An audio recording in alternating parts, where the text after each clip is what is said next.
talk to you guys about something I've been wanting to talk to you guys about for a couple of days, which is relationship anxiety. And a lot of people have it, and people react to it in different ways. Some people are going to react to it by kind of overprotective,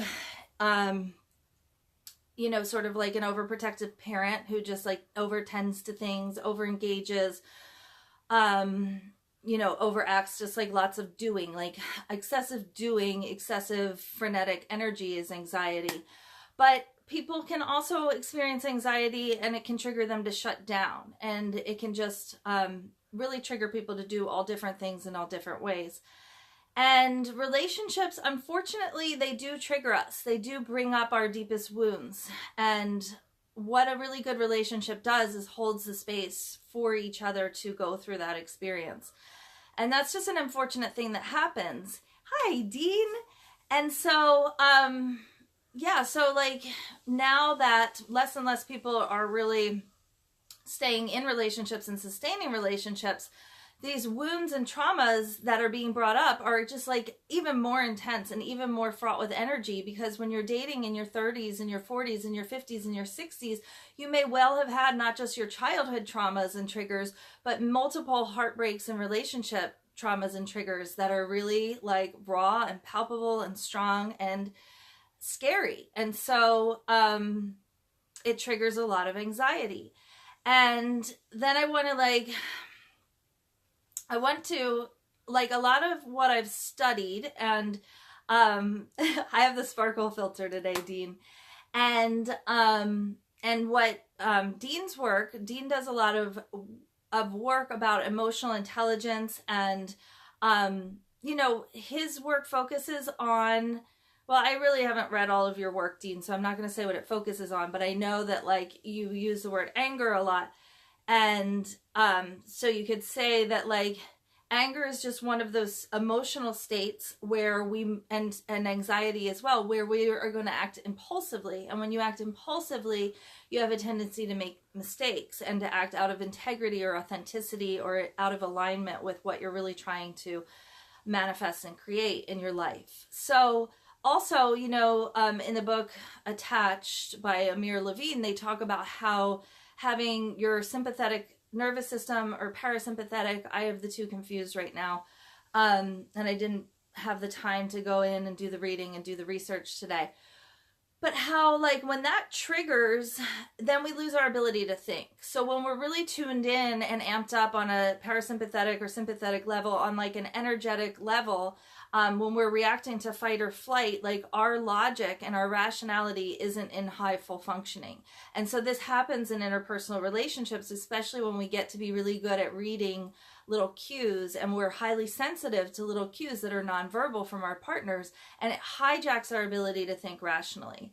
So I feel like what we're kind of devolving into is a lot of really anxious individuals that are in hells in their own individual heads, because we have a really poor paradigm for creating relationships. And so we do need to recognize, at least individually, and hold space for the fact that this interpersonal relating triggers anxiety, it triggers wounds, it triggers, and it's fraught with energy and it's fraught with intensity. And that, what Dean teaches, and you'll hear it in other schools of thought about relationships, and the true fact is that we do form a third party when we come together as two people. Hey, Michelle, this is like the point. Like if I was to partner with another life coach and do a presentation, like what we would create together and the thoughts that we would trigger and the way that our two minds could work together and infuse more learning, more truth, more teaching, that's the purpose. The reason that we have marriage and we created the institution of marriage is to create a bigger system together for financial gain, to support the children growing up. There's a reason that we come together in partnership, and that's something that we've completely lost sight of in the process of dating and the triggers. And it's almost like I want to be able to like talk about this and talk about it in a new relationship and talk about it in an established relationship. And so, excuse me if I jump around a little bit back and forth between those two things. Because not everybody has the experience. Like my mom is actually the first person, and she's in a long-term relationship with my dad. And she's actually the first person who ever said to me, "Hi, Alexis," that, like the great and beautiful things about relationships. One is like that you are better together, that you have to have faith in that and trust in that, that what you can combine and create is bigger than what you can do individually and independently. Thank you, Alexis. I love you. Love it. So, and another thing my mom brings up or brought up to me when we had that conversation, and I have a video about it on my business page from last year when we were on vacation, is like trusting that the person that you've attracted is, you know, is worth it, that they have a deep core, you know, of like truth and authenticity and integrity. And like, even like I was saying in the beginning, your expectations create your reality. So sometimes we can actually manifest what we expect in a relationship from another person just because of our own experience. So you really have to be aware and open to the fact that it's not, now I'm kind of going on a tangent in another direction, but that what you're thinking is going on for the other person is what's going on for you. You really don't know what's going on for the other person. But that you can totally color your experience in a relationship by applying that logic. And just by simply opening up to the possibility that it may have been something different, that there may be something else going on, that there maybe is another possibility or option for what's actually happening for them, will free up really the experience so that that can filter in. When you're constricting it and saying it has to be this way, you know, energetically, then you're really blocking and limiting your ability to experience the breadth of reality that you can experience. But getting back to this third party concept, if you haven't had the opportunity to be in a long-term relationship and to find that, just to hit that stride of working together, thank you, Jasper, that's really sweet.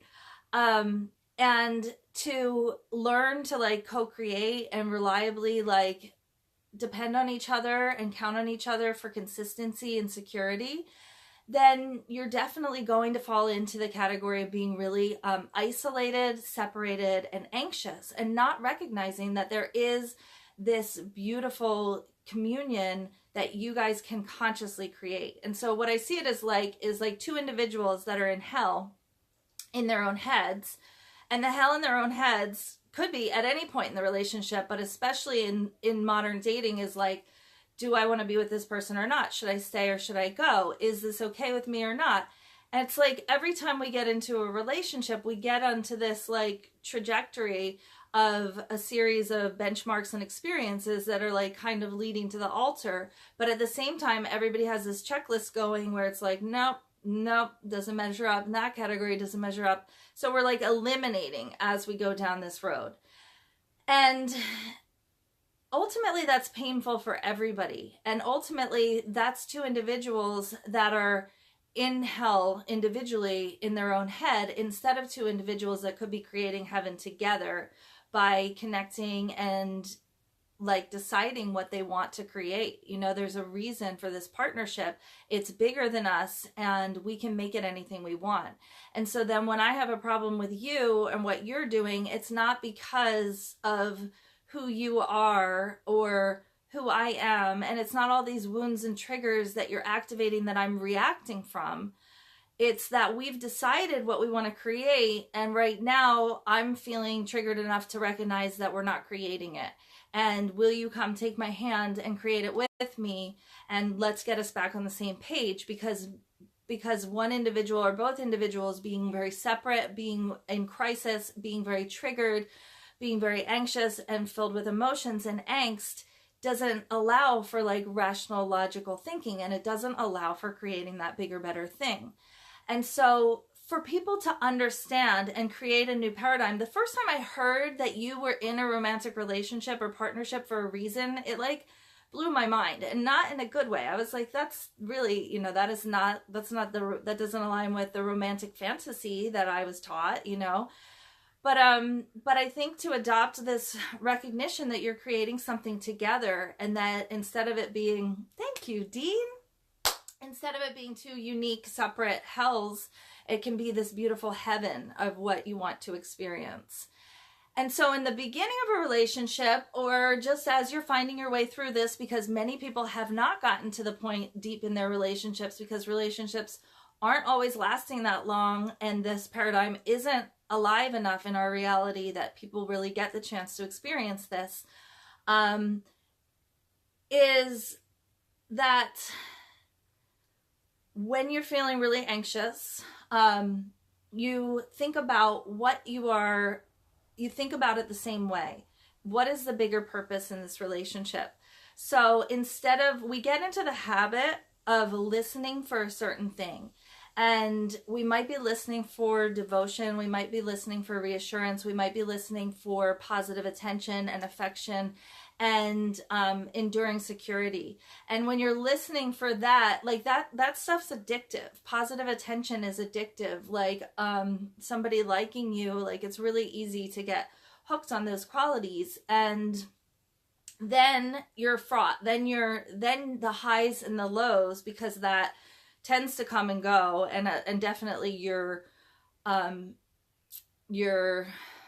like in your sensing the fact, like your sensation of it, your experience that it's happening definitely comes and goes regardless of what the other person's feeling. We really don't know what the other person's feeling at all the times.